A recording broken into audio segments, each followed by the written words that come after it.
So I'm actually in India right now, recording in my hotel room. So that's my bed. And today I want to talk to you about something that I've heard people say, which is focus on your strengths, and why I adamantly disagree with that, especially if you want to become great at something.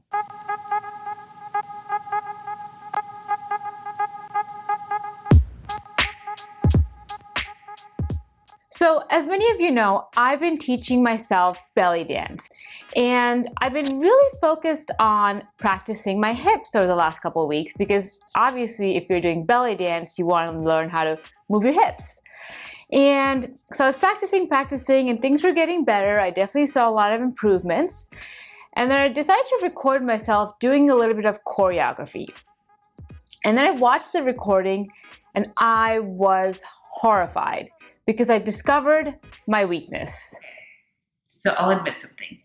My hands is something that I really know I need to work on. I've been looking at some girls on YouTube who have like the most amazing hand movements, and I've been trying to figure out what they do because mine are not coming nearly as gracefully or coming out as the way I want it to look. And honestly, it's hard for me because I realized that, I've been working at a desk for basically 10 years. And so you're not really engaging your arms nearly as much. You're just kind of typing. As a dancer, even if your other parts are not as perfect, your arms make a massive difference. So you can have everything else perfect, but if your arms suck, that sucks. So that's why I disagree with the advice that you should just focus on your strengths. Because when you're learning something new, everything is a weakness. So just focusing on your strengths means you can't really get better at that skill. So you do have to focus on your weakness, especially when you're learning something new. Let's take Kobe Bryant, for example, right? If Kobe Bryant went into practices just deciding that he was going to practice the things he's really good at, do you think he'd be as good as he is or was? No, that would be stupid, right? Like, he went into practicing the things he was not good at because he knows that he has to eliminate his weakness to be as great as he was.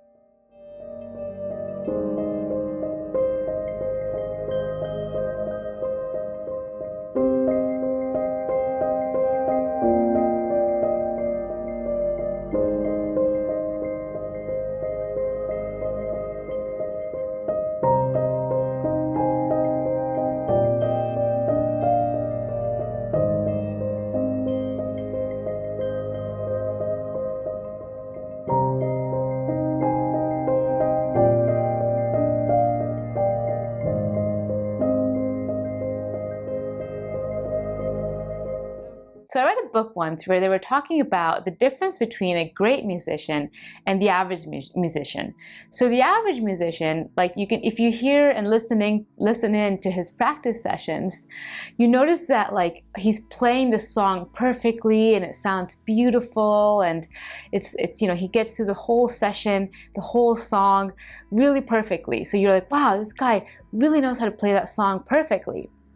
But the great musician, how he practices is that every 2, 3, 5 seconds, he's stopping and fixing whatever he messed up on, because he's pushing himself to the limit and he's trying to learn and fix the things he doesn't know. Whereas the average or the moderately good person just does the things he already knows. What I find interesting sometimes is that we think that we see experts in the world and we think that somehow they magically learn that super easily and it must have come naturally to them, but that's totally a bunch of baloney. Like, let's take a pilot, for example, right? When I was a kid, I was always like, how do these pilots learn how to fly? Like, they almost seem like magicians to me, because flying a plane it's a big task. Like, you have to get that perfect. And I looked into the process of how they learn to fly a plane, and the process is no different than an athlete learning how to maybe run, or a musician learning how to play guitar, whatever it is. Like, they follow the same process in the sense that they're not just flying planes from the get-go by reading a book. They practice for hours and hours and hours and hours in something called a flight simulator, where they can just practice taking off, landing, flying, etc., and make mistakes. And then they correct those mistakes, and then they make more mistakes, and they correct those mistakes, and they keep doing this over and over and over again until their mistakes just go to zero.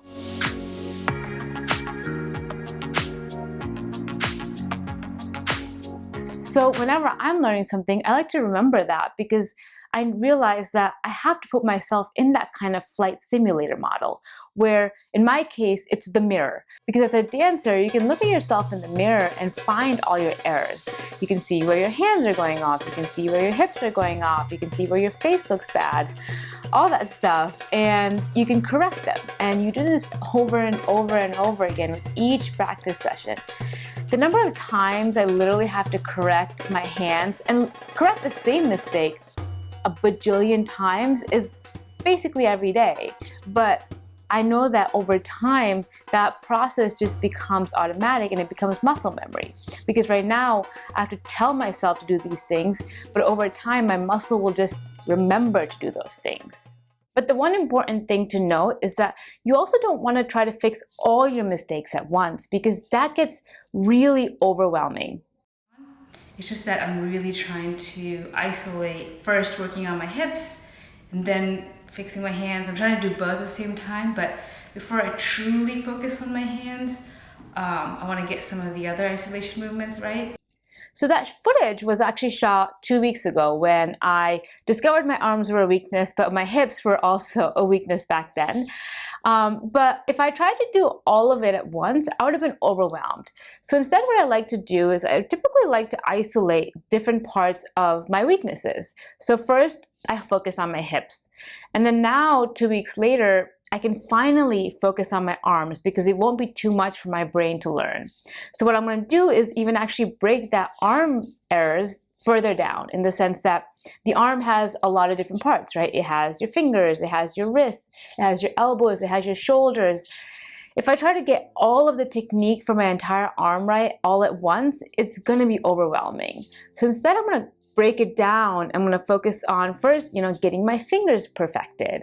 And then maybe next week, I'll focus on getting my wrist movement perfected.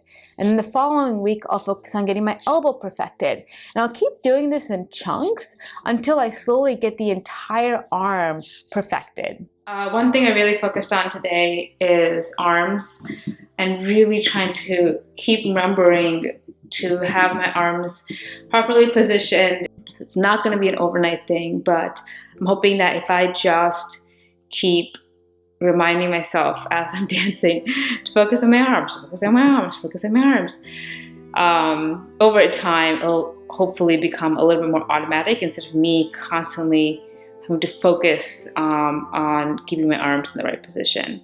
So it's actually better to practice 1 minute, but just doing the things that are really hard for you, rather than spending 60 minutes doing all the things that come easy to you. Because in that 60 minutes, you're not really getting any better, and you're not really getting rid of any weaknesses. Whereas in that 1 minute, you're actually making one step closer to making that weakness a strength. The big mistake I made when I was younger and trying to learn skills was that I would think about how long I'm practicing, or how fun practice is, or how good I am in practice, or how good I feel after a practice. Basically, I was just doing the things that I already knew how to do, but that was a giant mistake, because to get better, you actually do have to focus on your weaknesses, and you have to slow down, and you have to be willing to fix the errors. It should be a struggle. You shouldn't be getting through practice the entire hour or 2 hours like this. Like, you should be stopping and analyzing and thinking about what you're doing and improving each minute of the practice.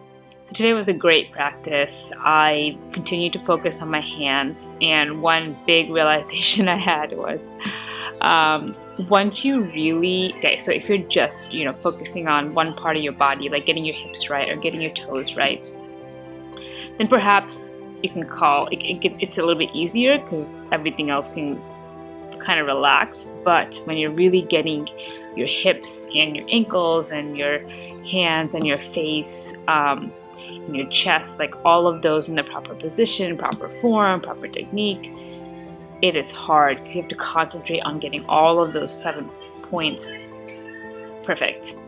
And it takes people years to perfect this, right? And at the beginning, none of this is muscle memory. So I have to build that muscle memory so that it becomes automatic over time. Whereas right now I'm like, hands, oh wait, hips, feet, face, and then I have to keep checking, making sure that all of it looks okay.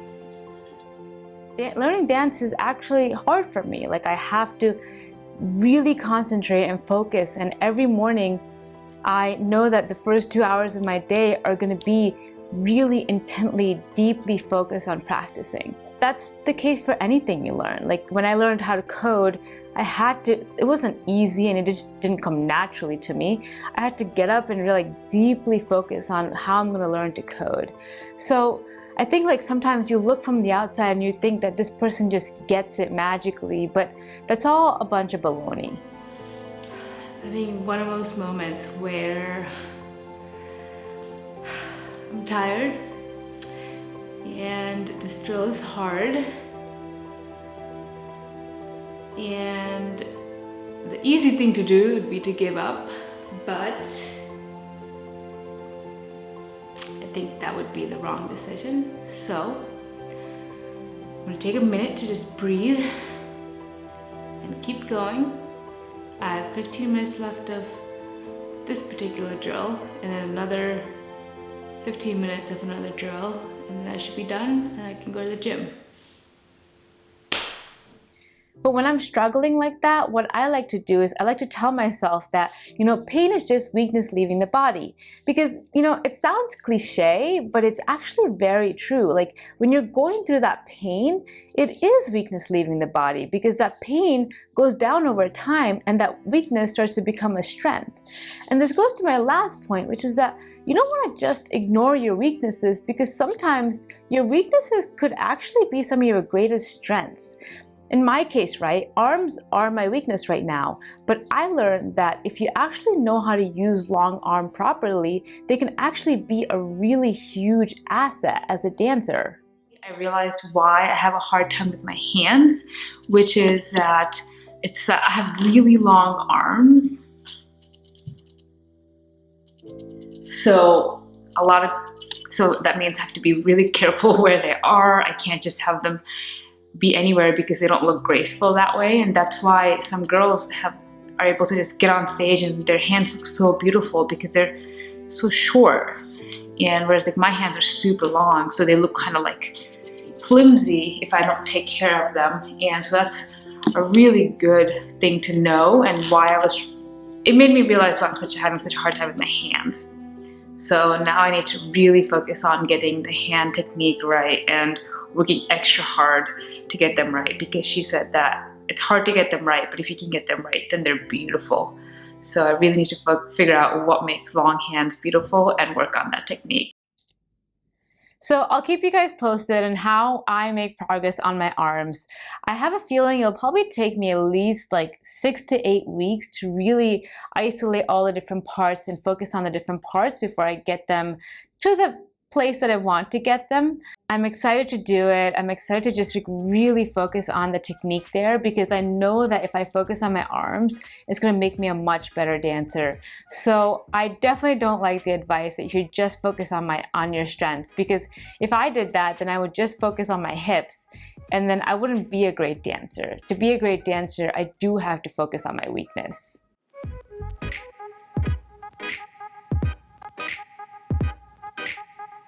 So I'm actually in India right now, recording in my hotel room, and I'm excited to share with you a little bit. What's up, guys?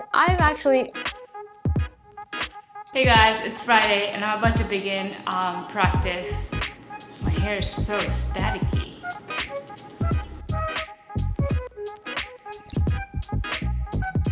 If you really want to learn and improve in each session, your practice sessions should be hard. And they shouldn't be like astronomically hard where you don't even want to come back the next day.